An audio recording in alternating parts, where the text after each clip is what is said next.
So today I want to have a discussion about overhand versus underhand spear work with the rotella or round shield in general.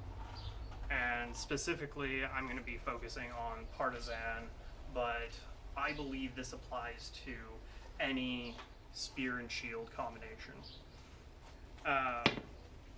So we see on Greek pottery, they're all up here like this. And it seems really counterintuitive because if you're up here like this, the part where your armor isn't covering is fairly exposed, especially when you try and thrust over.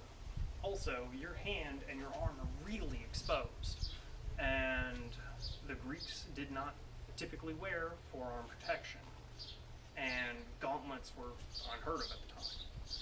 Whereas if you're underneath, your hand's protected, your armor is going to cover that vulnerable spot even in the thrust, and I can thrust together like this and keep my hand covered. Link below, I'm going to have a video that Lindy Beige did where he had the opportunity to have a large group of people with spears and shields and really put these two tactics to the test. One of the things that he not only talked about but demonstrated is from the overhand, you have a lot shorter reach.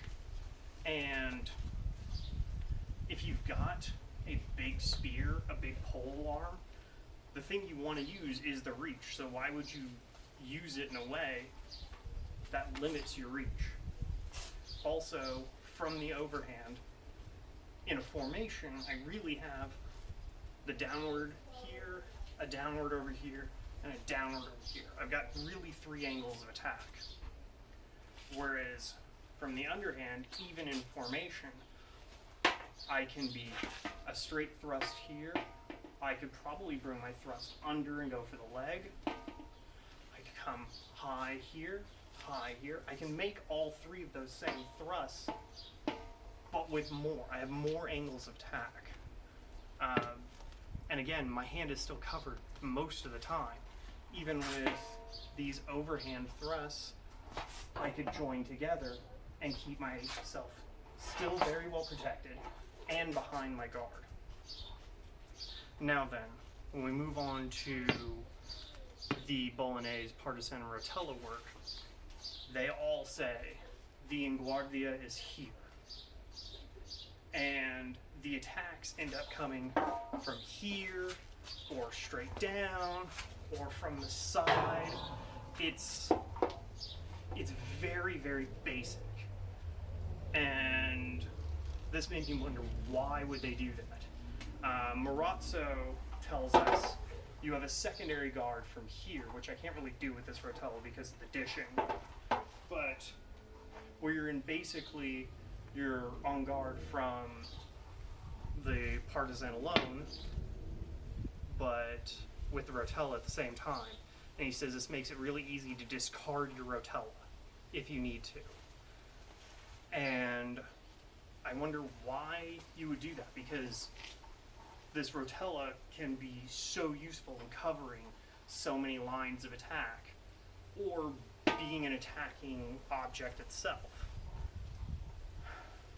So why the overhand? I've done a little bit of spear fencing, and anytime an opponent comes from here, I generally feel like I'm going to be okay because I'm coming from down here. I have greater reach. I can cover my hand a lot better. I mean, from up here, I suppose I could, but I can't see now. Whereas from here, I can still see, and I'm still covered. I would really like to understand why what the obsession was with the overhand. Maybe it was just because they see the Greek pots and assumed, oh, well, that must have been how they fought. Even though, you get a group of guys together and you have one group overhand and one group underhand, the underhand guys are going to win. Also, part of the wonderful thing about a partisan is it's got a big enough head that you can cut with. It is nearly impossible to cut with partisan overhead. Mancellino mentions one time when you can cut, and it's from here, and you're supposed to be up like this, which is ridiculous in its own right, and you parry without moving your partisan when the thrust comes through your leg, and you cut the leg. But if I were doing that from here, I could drop and take the parry and thrust high, or thrust low, or I come around and cut. I have so many more options when I'm underhand as opposed to overhand. And I'd really like to know if anybody can make any real definitive arguments as to the benefit to being overhand. I really feel like it's so much of a weaker position. I lose range, I lose a whole vector of attack being the cut with partisan.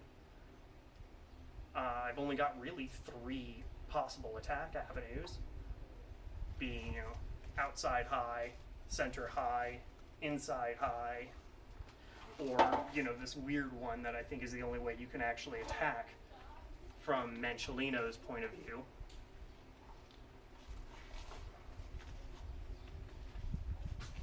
I'm not saying it's totally useless play.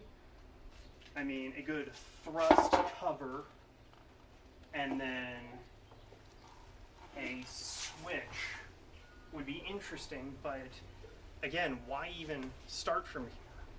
Why not just start from here, where your arm's going to be less tired throughout the fight? Again, if anybody's got any ideas, let me know.